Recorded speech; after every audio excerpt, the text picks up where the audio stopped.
I love the gardens in spring. The flowers are out and they're full of colour. But if you've got a shady garden, the flowers just don't turn up. So what do? You add the colour in the furniture, in the walls and in the floors. The best thing about that, you've got the colour all year round. So I'm heading to a shady garden and I'm going to show you the tricks. Come on, mate. Well, I'm not going to get sunburned today. Hi, guys. Jason, hey, welcome. Mate. Hi, hello, how are you? Good to see that they might be family. You're going to be family. That's it. Definitely need a garden for everyone. How long have you been actually in here? It's coming up to about 6 weeks now. Now, what would be your dream garden?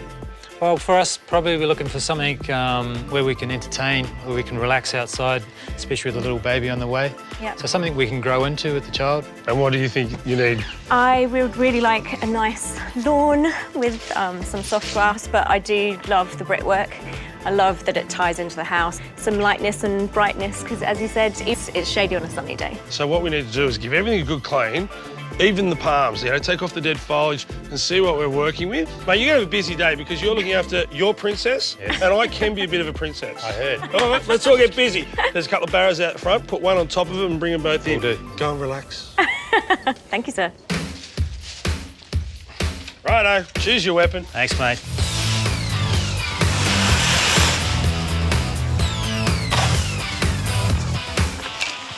It's already making a huge difference.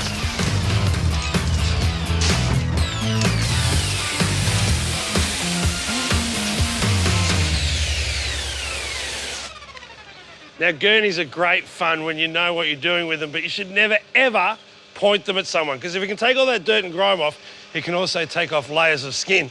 What I like to do is do it on a 45-degree angle to the paving. It doesn't matter so much with the brickwork, but I still try and do it 45 degree to the wall, just so the spray back doesn't get me. I've been super careful and I'm already dirty.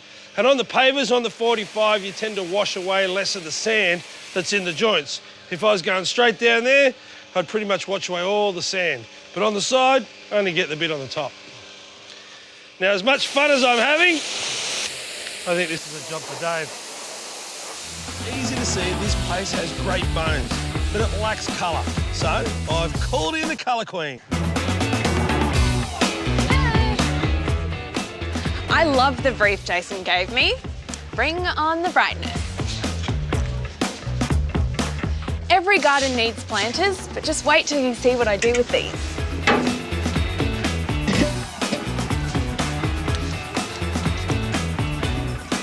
Behind here is a bit of a storage spot. I saw some timber and stuff. Really? I thought we could make a bench out of that. You want to have a look? Sure thing. So you've got this sort of stockpile of timber here. Have you got any plans for it? To be honest, I didn't even know it was here. Oh, well, you're not going to mind if I use some of it. I reckon this old plank would make a fantastic bench top. Yep. Now, because we want this place to look light and bright and colourful, I'm going to hit it with a planer and then a belt sander. And this old bit of big square timber, perfect for the legs. Great. You grab that, I'll grab this. Now, we'll use the plank as a table before it becomes a chair. You any good with the plane? I do work for an airline. Different kind of plane. Count your fingers. That's great. Hit it with the belt sander when everything's done. And that is a nice bright colour in the garden.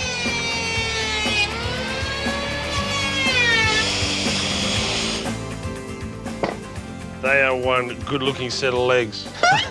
And I never thought I'd be saying that on TV. Well said. Yes, nice. Now, I'm going to put the legs in 300. Any further in from that, and if you put a large person on the end, Exhibit A, the whole chair could flip up. So 300's about right. Some of my backside will still be directly over this. Let's see if she stands up. Join me, Dave. Thanks, Chase. We can get romantic. Yeah, job well done, mate. On second thoughts, we better keep working. Yeah. Love digging holes. Hey, mate, how's it going? Done one, good. I've got 3 to go. Now, what I reckon we should do is, because we've got all this brick, I keep banging on about it, how much I love it, we need a contrast. We need something that's really modern. Yep. So 4 posts, 4 beams around the top, paint it the brightest colour Demi can find, and be eye-catching against all these other darker colours. Sounds great. So it's the first real pop that we're going to put into your backyard. Yep, love Excellent. I've gone quite crazy with the pots. Some of them I'm going to leave as is, and for the others, I'm going to try something new and quirky that I think you'll love. First step, coat of paint. Terracotta pots are quite porous, so before chucking a coat of paint on, do an undercoat. I am not messing around here. Jace asked me for colour, and that's exactly what I'm giving him. Just take a look at how bright and bold these colours are. Exactly what I want. I'm going to start with this Mondrian blue. Now the pot actually looks like stone, but it's made out of fiberglass, so it's not as heavy as it looks. If you're going to have a go at a project like this, be brave with your colours. We're going to stack these pots so they're a real feature. I've got a lot of block colours here, so to do something different, I've taped this one up and it's going to be my black and white stripe. Oh, a quickie before you start painting, just make sure the edges of your tape are nice and firmly pressed down. That way you'll get no leaky bits.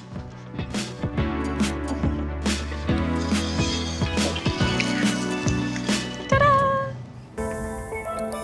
Now I can get really creative with our stacked planters.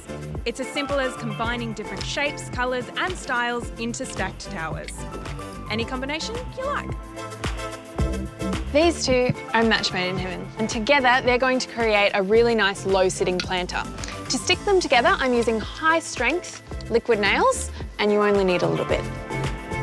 See what it looks like.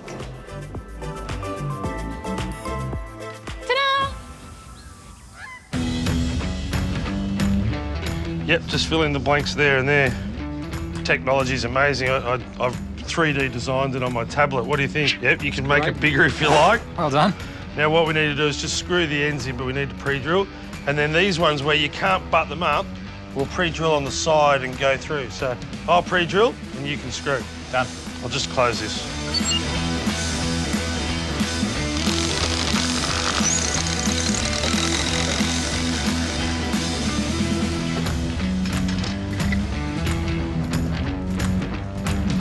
Jason, question. Why are we painting it white? I thought we were going to use bright colours. White's pretty bright. No, it's the undercoat. Demi's going to pick something really bright and they just look more solid and better if they come from a white base. Ah, OK. Makes sense. Oh, look at that. I'm using 200 bugles, so I'm going through here 90 and then tying it into the post another 110. Good at maths, aren't I? Hey, Jace. Wow, look at that. Isn't it amazing? It's awesome. So I feel like we've been working a lot on foreground poppage of this courtyard. Poppage. Poppage, yeah. And I feel like we could do a bit more background. So I picked up this special laser cut screen from Bunny. I've never seen it in that size or that colour. Isn't it cool? It's personalised for this courtyard. Nice. And where are you thinking? I think one over here Yeah. and one over here. What about if we boxed it out so it was standing off the wall and you had a bit of a gap so you get shadows and different Genius. Absolute genius. All right, we'll do that. High five. Wow. I've got one more exciting idea to colour up this courtyard. Let's get rolling. Art of balancing.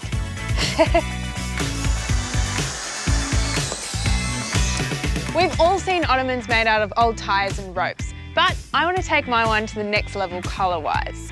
First step, drill holes all the way around your tyre. Next, take about 4 metres of sisal rope and thread it through one of your drilled holes. Got to have muscles for this. And right before you get to the end, tie a little knot in the bottom, just so it holds in place, like that. Then you want to get busy threading the rope across the tyre in parallel lines. Yep, it sounds easy, but it is a proper workout. Once you've got all the lines across one way, start threading the rope across the tyre the other direction, weaving as you go. Tie it off to secure and we're ready to get colourful. Hey, Demi, how's everything going? Oh, well, I just finished the hardest thing I've ever done, which was threading the rope through the tyre. It's looking interesting. It looks easy, but it's definitely harder on your hands than you think it is. You've come at the perfect time. I actually really need some help. I'm going to glue this rope around the entire tyre. Sounds interesting. Thank you so much for helping me. My pleasure. I'm taking the rope up to the sisal weave, but if you wanted, you could continue to coil all the way over. All right, we are all done. I'm going to take this to the courtyard. Now, I've knocked myself up pretty much a picture frame, except for the artwork is going to sit on the front of it.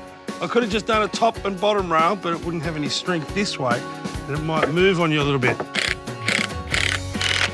You could use a level and make sure that it's plumb, but the brickwork, you can't move it. So you're better off lining it up, and if it's wrong, you're wrong together, and it'll look right.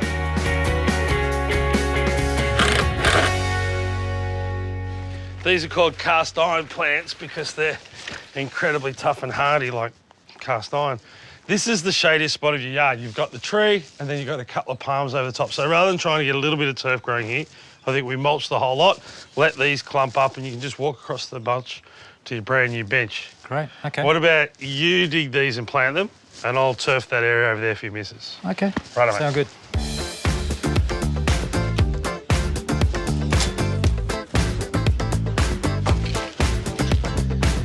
Now, as far as trying to get grass into a yard that's as shady as this is probably the most extreme spot you could be putting it. I'm laying down some soft leaf buffalo, Sir Water. That's about the only grass that will handle these conditions. But if you want it to be really good, you can't overuse it. You can't wear it out. It's not going to repair itself as quick as a lawn that's getting plenty of sun. And then you can't overwater it to try and repair itself because, again, you're not getting that sunlight. So it's a little lawn. You can use it from time to time and your maintenance level will be quite high. You'll need to mow quite often. So it grows sideways rather than up. You can have success. But if you want a lawn, it's worth persisting.